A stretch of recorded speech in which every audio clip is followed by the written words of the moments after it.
I've been on the West Pharmaceutical Services Board, where Eric is President and Chief Executive Officer for many years. And Eric was one of our top candidates, and he impressed us greatly with his passion, his knowledge, his humility, and we chose him to be our leader. I've gotten to know him as a businessman as well as an individual, and he's just a wonderfully talented human being.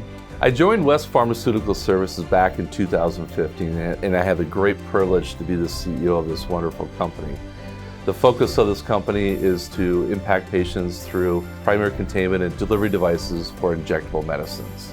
For anybody who has had an injection, 7 out of every 10 injections would have a West component to make it happen. He really is an extraordinary leader. He has great passion for his business and works really hard to create an environment and a culture which inspires people to go above and beyond, to be entrepreneurial, and to have also high integrity and great values. When I think about values, it's important to be very clear, concise, and consistent on what values you want to have as a leader, but also as an organization.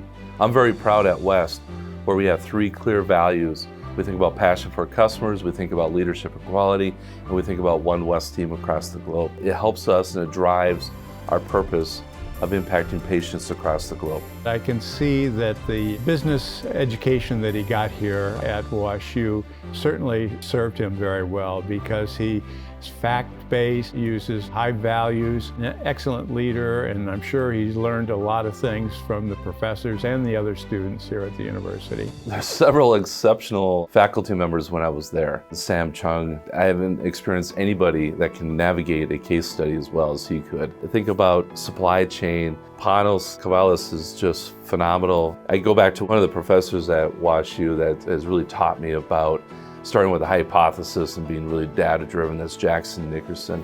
And that has always held true in who I am today. And my colleagues and the team here know that if we're going to have a conversation about a decision around an investment or strategic direction we want to go, we better start with the data first. And it's true to who I am as a leader. I've had the privilege not only of serving as a CEO in the past myself, but also working with some 20 different companies as a board of director in the last 20 years. And clearly Eric is among the best of the best that I have seen. When I received the call from Dean Mazzio, my expectation was just to get to know one another, because he just took on the role as Dean of the Olin Business School. But then when he started the conversation and started talking about this award, I actually had a pause for a moment, and I thought back in my mind of how many phenomenal leaders and people, whether it's a non-for-profit or profit organizations that impact societies across the globe, that have gone through Olin.